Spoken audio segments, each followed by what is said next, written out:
What is up, YouTube? It's me, John Avenger, once again, and welcome to another 90s movie month.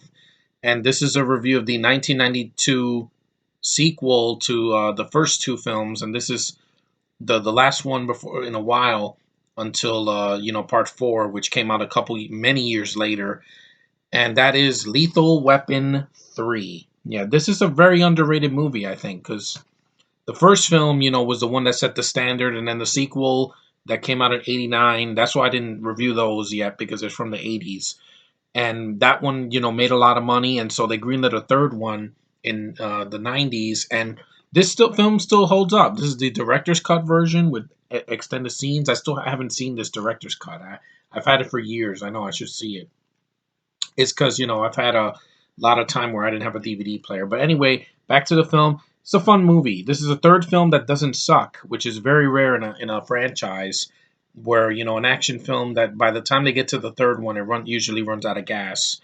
I mean, if you've seen Karate Kid 3 or Rush Hour 3, even though I don't hate Rush Hour 3, but it wasn't as good as the first one, or the third Matrix film, or uh, well, no, I like Rocky 3. That's pretty good, but usually a third installment sucks or it's like lesser quality. But this is a fun movie. I think this movie, the Danny Glover and Mel Gibson still have the good chemistry.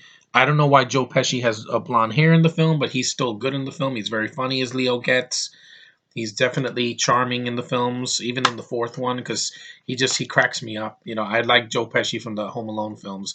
And then you have a new addition to the team, the gorgeous, absolutely gorgeous Renee Russo.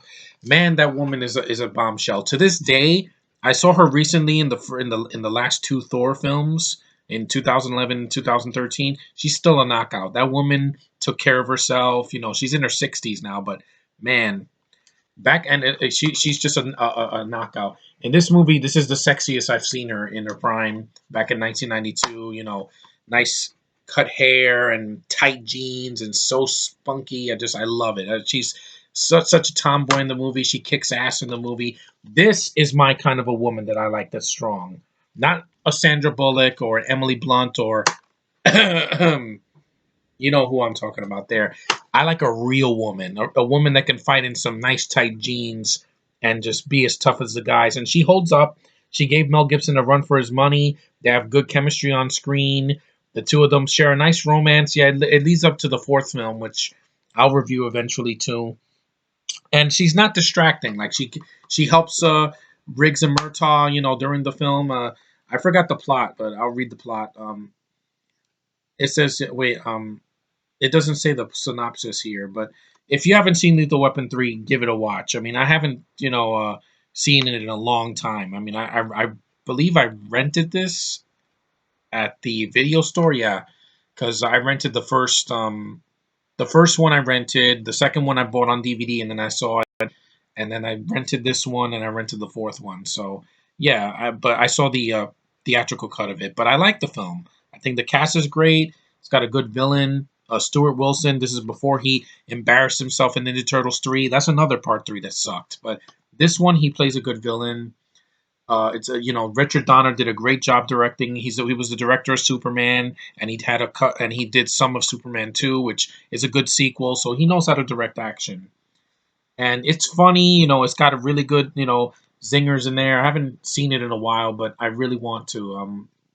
You know, just anything Joe Pesci says, and with Mel Gibson and Danny Glover just cracks me up because goes okay, okay, okay, it's charming. It's a really good sequel. It wasn't a flop because they made a fourth one, and I think they're gonna do like a reboot. I don't know, but you're not gonna top the first three films at least because these two guys are irreplaceable. I've already seen a disaster, with the Rush Hour TV series, which is garbage. It's not funny. It's got nothing on the first three films with Chris Tucker and Jackie Chan. This is the same thing. If you make this into a TV series with two younger guys that I don't care about, it's not going to work. Chemistry is hard to find, especially with two actors. You have to find two people that can coexist, that they have the spark on screen, and they can do action sequences without making it look ridiculous and choppily edited and shaking the camera so I can't see what's going on. And I'd rather see this than Taken 3 or Taken 2 or the last Transporter film or or freaking any sequels that are coming out now that are not Marvel or any Disney movies like that. Because at least this is still R rated, so it's not like it panders to the kids. It's 2 hours long, but I didn't feel it. Even the original cut is like 100 and something minutes, and it's under 2 hours, but you don't feel it. And fun action sequences, good pacing, good movie, good sequel, and I'm glad I have it in my collection, and I'm reviewing it for you guys because I have never reviewed this movie, and I think it's fun.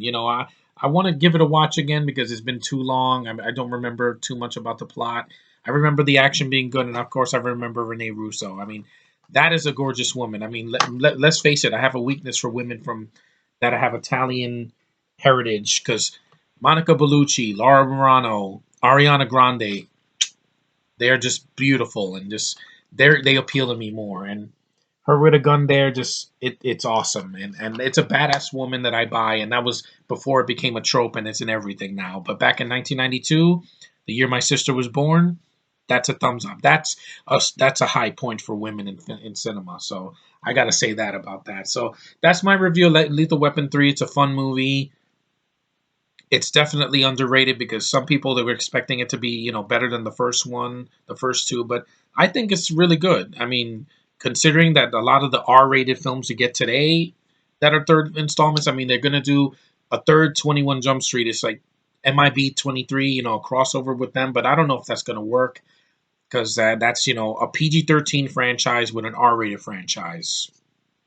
What are they gonna do? Like mix it up? I have no idea. But this one works because it stays R rated all the way to the fourth one. So, and I will talk about that one some other time. So, anyway, thanks for watching, guys. I'm glad you enjoyed my Star Wars retrospective yesterday, and I got to watch. I got to play Lego Star Wars. I beat another level in the original trilogy. The new Lego game, I can wait. I have a lot of other Lego games I want to play. But anyway, thanks for watching, liking, subscribing, commenting. You guys are awesome. See you in the next one. And tomorrow I'm seeing Civil War, so expect a lot of thoughts from me. So later, guys.